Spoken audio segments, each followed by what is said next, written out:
Chip Roy absolutely destroyed the open border apologists in Washington, D.C.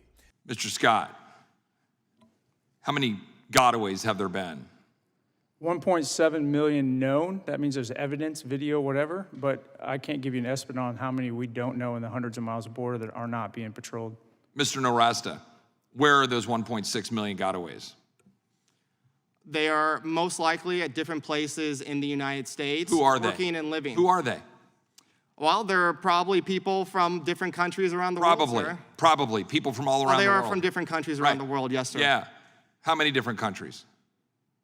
Well, if the data that we have about those who are apprehended is any indication, a large number of countries, probably about 162 of them from all over the world? Probably, yes, sir. Right. You willing to bet your family's life, my family's life, on the safety of in our country, irrespective of who these individuals are when you don't even know who they are?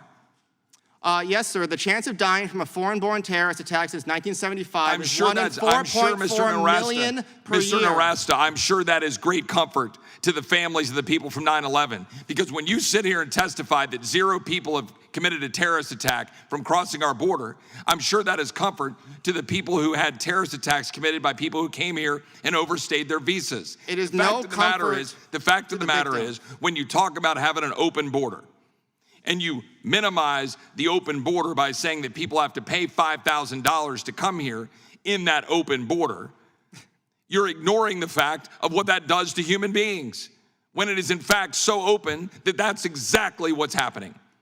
I'm sure that your position is great comfort to the man in Baltimore who was being held up for ransom for $23,000 so that his little girl wouldn't get raped in a stash house in Fort Worth. Have you talked to that little girl or to that father? Was he a terrorism suspect? Have you talked to that father, Mr. Nowrasteh? No, I'm not aware of that terrorism case. What was his name? Have you talked to that father whose little girl was being raped in a stash house? No, I haven't. Is this a terrorism-related issue? I'm answering the questions, and this is the subject matter I want to talk about in this hearing, Mr. Nowrasteh, because you're the one sitting here trying to tell the American people that our border is perfectly fine, that it is perfectly okay, that it is, not open because people are paying $5,000 or $10,000 to get here.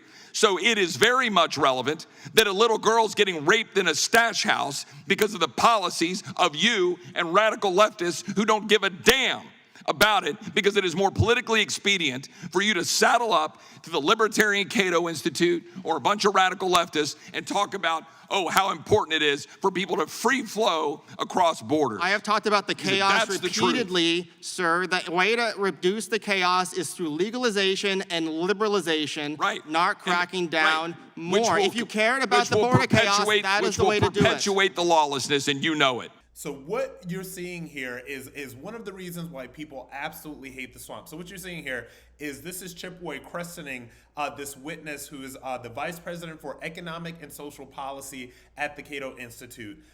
Yet another one of these DC think tanks that basically just get their money from God knows where, and their job is to basically talk about how great it is to have more legal immigration.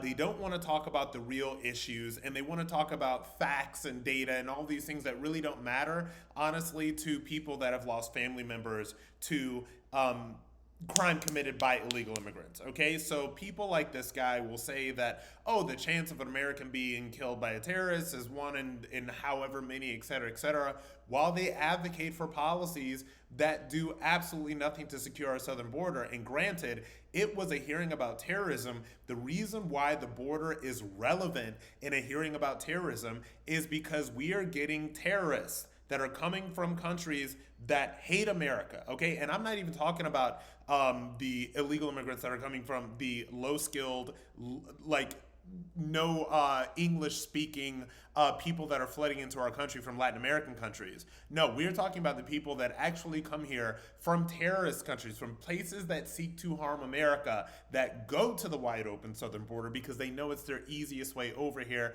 and then they commit atrocities on American citizens. That is why a conversation about the border is absolutely relevant in a hearing about terrorism.